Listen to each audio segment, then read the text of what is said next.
चलिए नमस्कार मेरे दोस्त। मेरा नाम उन्नीस त्रिवेदी। स्वागत करता हूं आपके अपने platform target with Trivedi 9th और 10th पर। कैसे आप सब? उम्मीद है आप लोग बढ़िया होंगे मेरे दोस्त। आप लोग बढ़िया तो मैं भी बिल्कुल बढ़िया हूं। चलिए स्टार्ट कर रहे हैं मेरे दोस्त। आज साइंस का पहला ही चैप्टर अभी चल रहा है। तीनों लेक्चर समाप्त हो जा चुके हैं और तीनों लेक्चर के बाद आज हम पहला चैप्टर का लेकर आ चुका हूं मेरे दोस्त। रासायनिक समीकरण जो है, रासायनिक अपक्रिया समीकरण का जो चैप्टर है उसका पूरा हमारा वन शॉट पूरा हो जाएगा। ये पूरा क्या है? रासायनिक अभिक्रिया समीकरण का पूरा निचोड़ वन शॉट के अंतर्गत हम पूरा निचोड़ कर रहे होंगे, वो भी वन शॉट में कर रहे होंगे। तो चलिए स्टार्ट कर रहे हैं। क्लास स्टार्ट करने से पहले बोलना चाहूंगा कि नन्ही सी चींटी जब दाना लेकर चढ़ती है और चलती दीवालों पर 100 बार फिसलती है और विश्वास रंगों का साहस भरता है। गिरकर चढ़ना, चढ़कर गिरना न अखरता है, लेकिन उसकी मेहनत बेकार नहीं होती और कोशिश करने वालों की कभी भी हार नहीं होती। मैं तो अगर आप कोशिश कर रहे हैं तो कभी भी हार नहीं होगी। चलिए स्टार्ट कर रहे हैं। एक अध्याय अध्याय एक नजर में, जो पूरा अध्याय है वो हम एक नजर में कर रहे होंगे। पूरा अध्याय एक नजर में कर रहे होंगे। पहला आपका चैप्टर है परिवर्तन क्या होता है। परिवर्तन क्या होता है भैया? देखो परिवर्तन क्या है? ऐसे परिवर्तन जिनमें केवल पदार्थ की भौतिक अवस्था, भौतिक गुण परिवर्तन होते हैं, परंतु संरचना एवं गुणों में कोई प्रभाव नहीं होता है। भौतिक परिवर्तन कहलाते हैं। भौतिक परिवर्तन क्या है? भौतिक परिवर्तन वो परिवर्तन है जब कोई भी पदार्थ अपने रंग रूप आकार को चेंज करके दोबारा किसी अवस्था में चले गए और उसके बाद दोबारा फिर वापस उसी अवस्था में आ जाएं, उनको हम कहेंगे फिजिकल चेंजिंग, भौतिक परिवर्तन। मान के चलो जल जो है वो बर्फ बन गया, तो जब जल बर्फ बन गया तो जल बर्फ बन गया तो बर्फ से फिर तो जल बन जाएगा। जल बर्फ बन गया और बर्फ से फिर जल बन जाएगा। ऐसे परिवर्तन को हम कहेंगे भौतिक परिवर्तन। रासायनिक परिवर्तन क्या है? वो पदार्थ जिनके रंग रूप आकार परिवर्तन हो जाए, दूसरी अवस्था में चले जाएं, दूसरे पदार्थ में कन्वर्ट हो जाए, फिर उसके बाद दोबारा उसी पदार्थ में वापस ना आ पाए, ऐसे परिवर्तनों को कहेंगे भौतिक रासायनिक परिवर्तन। सीधी सी बात, दूध का दही बनना।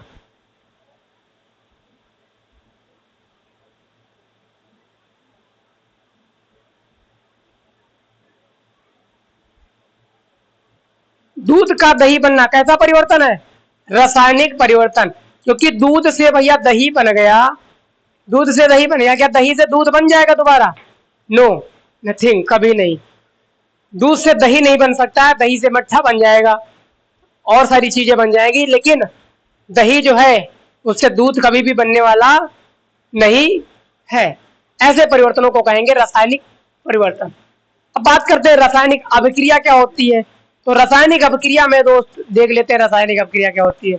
वह अभिक्रिया जिसमें एक या एक से अधिक पदार्थ परस्पर मिलकर पुनः क्रिया करके पुनः व्यवस्थित होकर एक नए पदार्थ का निर्माण कर रहे हैं।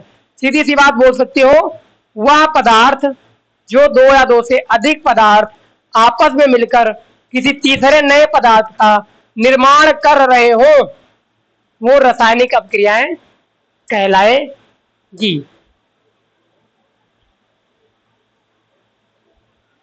रासायनिक अभिक्रिया कहलाएगी। अब दूसरा डेफिनेशन एक और इसमें लिखी हुई है।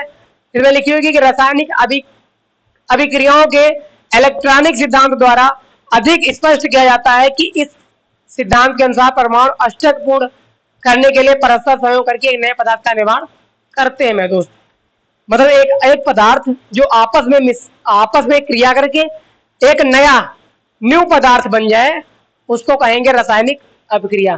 बात करते हैं रासायनिक अभिक्रिया हो गई तो रासायनिक समीकरण क्या होता है। रासायनिकरण वो समीकरण है जिसमें अभिकारक और उत्पाद आपस में मिलकर एक नए पदार्थ का निर्माण कर रहे हो। यानी एक तरफ अभिकारक हो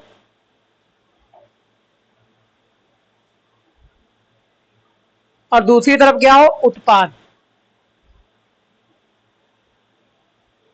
मतलब एक तरफ अभिकारक हो, दूसरी तरफ क्या हो, उत्पाद हो।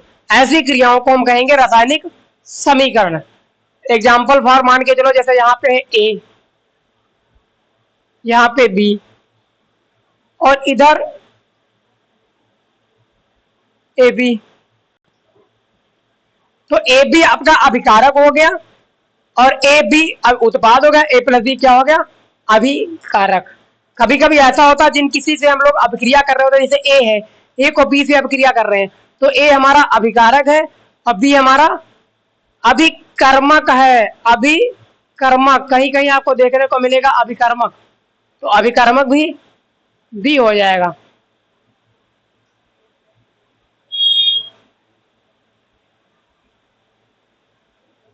कभी कभी ये हो जाएगा आपका अभिकर्मक। अगला देखते हैं रासायनिक समीकरण को संतुलित करना। एक ऐसी समीकरण जिनके दोनों पक्षों को, दाईं और बाईं, प्रत्येक तत्व कुछ की संख्या है वो क्या करेंगे, बराबर होती है। अगर बराबर नहीं है तो वैसी संख्याओं को हम क्या कहेंगे भैया, वैसी संख्याओं को हम कहेंगे कंकाली समीकरण, कंकाली अभिक्रिया।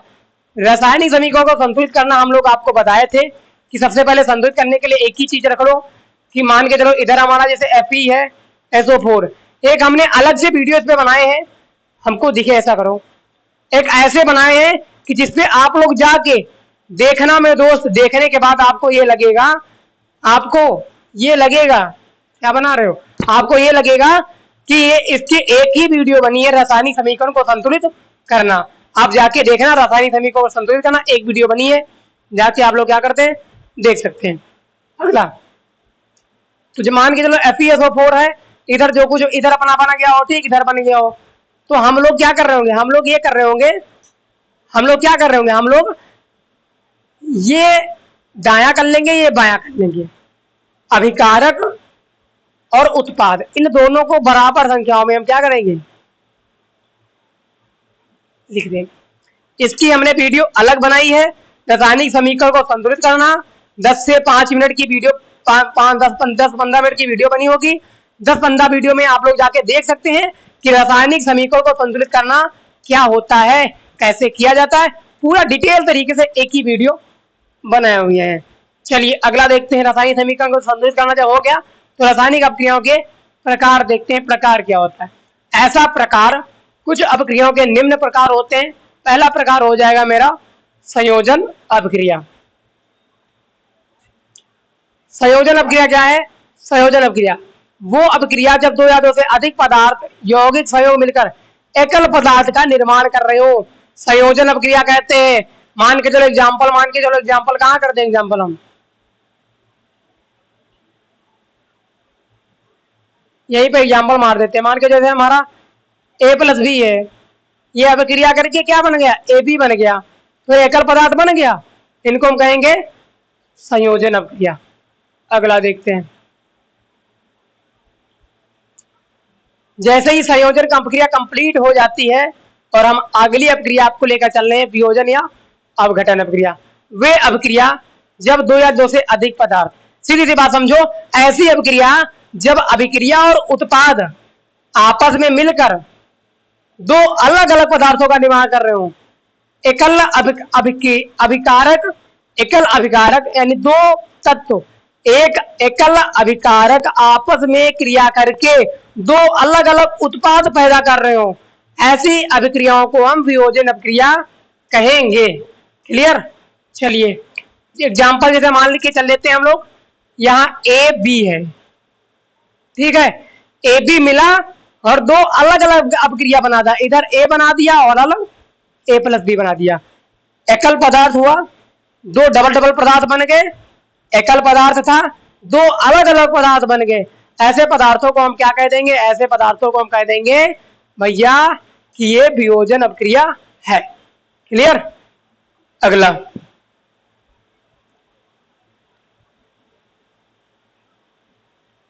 माई कान को दोगे, चल रही है नहीं चल रही, रुको एक मिनट। हेलो हेलो, ठीक है मेरे दोस्त, माइक वगैरह आ रही है, बताते रहना सब लोग कंफर्म, क्योंकि वीडियो रिकॉर्ड चल रही है, लाइव अगर होती तो मैं आप लोगों से ही पूछ लेता। चलिए दूसरा क्या है, विस्थापन अभिक्रिया। विस्थापन अभिक्रिया क्या है, तो विस्थापन अभिक्रिया ऐसी अभिक्रिया जब कम क्रियाशील तत्व अधिक क्रियाशील वाले तत्व को हटाकर अपना स्थान ग्रहण कर लेते हैं, ऐसी अभिक्रियाओं को विस्थापन अभिक्रिया कहते हैं। तो कल एग्जांपल करवा रहे थे FeSO4 प्लस Cu, ये अभिक्रिया किया और Fe कम ज्यादा क्रियाशील है Cu थे, तो Cu को क्या किया, हटा दिया, CuSO4 हो गया और Fe अलग हो गया। ऐसे क्रियाओं को कहेंगे हम लोग विस्थापन अभिक्रिया। ऊष्मा क्षेपी ऊष्मा शोषी अभिक्रिया, ऐसी अभिक्रिया ऊष्मा शोषी अभिक्रिया ऐसी अभिक्रियाओं में जिसमें ऊष्मा निर्गत होती है ऊष्मा क्षेपी अभिक्रिया कहलाती है। और ऐसी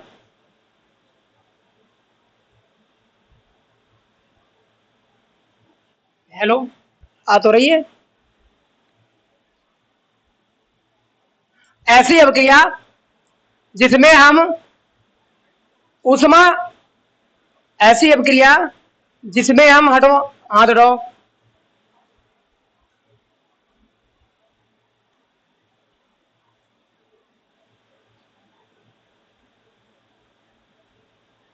ऐसी अभिक्रिया जिसमें ऊष्मा का अवशोषण होता, अवशोषण मतलब मिल रही है ऊष्मा, तो ऊष्मा शोषी अभिक्रिया। और जिस में ऐसा करो हमको दिखे, जिसमें अब ऊष्मा जा रही है, ऐसी अभिक्रियाओं को कहेंगे ऊष्मा क्षेपी अभिक्रिया। करेक्ट भैया, जिसमें ऊष्मा मिल रही है ऊष्मा शोषी, और ऊष्मा जा रही है ऊष्मा क्षेपी अभिक्रिया। करेक्ट। आक्सीकरण अपचयन अभिक्रिया, आक्सीकरण अपचयन, आक्सीकरण को बोलते हैं उपचयन, ऑक्सीकरण को क्या बोलते हैं, उपचयन। लिख लो यहाँ पे हिंदी, ऑक्सीकरण को बोलेंगे कभी कभी उपचयन। वह अभिक्रिया जिसमें किसी अणु या आयनों के इलेक्ट्रॉन पृथक होकर इलेक्ट्रॉनों की कमी हो, ऑक्सीजन की कमी हो, हाइड्रोजन का ऑक्सीजन की वृद्धि हो और हाइड्रोजन का क्या हो, हाइड्रोजन का क्या हो, लॉस हो, ऐसी अभिक्रियाओं को कहेंगे ऑक्सीकरण या उपचयन अभिक्रिया। और ऐसी क्रिया जिसमें हाइड्रोजन का लॉस हो, हाइड्रोजन का वृद्धि हो, ऑक्सीजन का लॉस हो, ऐसी अभिक्रियाओं को कहेंगे हम अपचयन अभिक्रिया। और जब ये और एक ऐसी समीकरण जिसमें ऑक्सीजन की वृद्धि और हाइड्रोजन का लॉस और हाइड्रोजन की वृद्धि ऑक्सीजन का लॉस, ऑक्सीजन की वृद्धि हाइड्रोजन का लॉस, हाइड्रोजन की वृद्धि ऑक्सीजन का लॉस, अगर दोनों हो एक ही अभिक्रिया में, उस अभिक्रिया को कहेंगे रेडॉक्स अभिक्रिया। जब ऑक्सीकरण और अपचयन दोनों साथ साथ हो रहा हो, ऐसी क्रियाओं को कहेंगे, ऐसे समीकरण को कहेंगे, ऐसी अभिक्रियाओं को कहेंगे रेडॉक्स अभिक्रिया। जीवन के आधार पर दो, एक हो जाएगा संक्षारण, एक हो जाएगा विकृत गंधिता। संक्षारण क्या है भैया, संक्षारण ये है, संक्षारण क्या है, संक्षारण भैया ये है मनुष्य के संपर्क में आने वाले धातु का संक्षारण कहलाता है, या एक ऑक्सीकरण प्रक्रम है। मान के जो जैसे वाले आप एक बक्सा लाए हो, कल भी मैंने बताया था कि आप एक बक्सा लाए हो और बक्से का क्या हो रहा है, बक्से में मूर्छा लगने लगा, तो आप लाके क्या कर दिए, पेंट कर दिए। जिस धातु वाले पदार्थ पर, जिस धातु वाले तत्व पर हम लोग एक परत चढ़ा देते हैं तो वो हो जाता है संक्षारण। विकृत गंधिता क्या होती है, कोई भी खाद्य पदार्थ तेल का बना हो या घी का बना हो, मंद ऑक्सीजन के कारण गंध में बदल जाता हो, यानी कोई भी खाना, कोई भी खाद्य पदार्थ, कोई भी खाद्य सेवन या तो घी का बना हो या तेल का बना हो, हम लोग खा रहे हैं, उसके बाद वो बदबू में कन्वर्ट हो रहा, वो खराब हो गया। कोई भी खाद्य पदार्थ का खराब हो जाना विकृत गंधिता के लक्षण है, विकृत गंधिता कहलाता है। करेक्ट। ये पूरा 1 शॉर्ट था मेरे दोस्त। अब क्लास कंप्लीट हो गई है। अब हम इसके जब कभी लेकर आएंगे मेरे दोस्त, वन शॉट लेकर आएंगे, और जब वन शॉट होगा, अब इसके हम किसी दिन वन शॉट तो हो गया मेरे दोस्त, अब हम इसके किसी दिन एमसीक्यू लेकर आएंगे। आप वेट करो कि हम किस दिन एमसीक्यू लेकर आते हैं। शायद इस बार संडे को हम एमसीक्यू करवा रहे हो, 2 घंटे की क्लास होगी, पूरा एमसीक्यू करवाएंगे रासायनिक समीकरण, रासायनिक अभिक्रिया समीकरण का। ध्यान रखना, संडे टाइमिंग अभी हम बता देंगे आप लोगों को, और ये क्लास जो होगी मेरे दोस्त लाइव क्लास होगी। एमसीक्यू जितने करवाएंगे लाइव करवाएंगे, क्योंकि आप लोग घर बैठकर आप लोग जो क्लास देख रहे हो मेरे दोस्त, वो क्या करो, वो मेरे साथ एक तरीके से टेस्ट करो, अपने आप को जांच करो, अपने आप को टेस्ट करो कि कितना मेरा सही हो रहा है। अगर जितना सही हो रहा है आप लोग काउंटिंग करके कमेंट करना कि भैया जी, सर जी, इतना मेरा हो रहा है। बाकी लास्ट मैसेज देना चाहूंगा, कल की जो क्लास है मेरे दोस्त, जितना प्यार दिया है कल वाली क्लास में, उससे और ज्यादा प्यार देना। आप लोगों ने कल वाली क्लास में बहुत ज्यादा प्यार दिया है, मैं ये वाली क्लास कल वाली क्लास से भी ज्यादा प्यार मांगता हूँ। कल वाली क्लास जो जितना प्यार दिए, उससे ज्यादा इस वाले क्लास में प्यार दें। बाकी मिलते रहेंगे डेली डेली डेली क्लास में मिलते हैं मेरे दोस्त। बाकी टाइम बिल्कुल ना भूलना, 7:30 बजे क्लास आप लोग के बीच में आ जाएगी। बाकी मिलते हैं अगली क्लास में, तब तक के लिए धन्यवाद।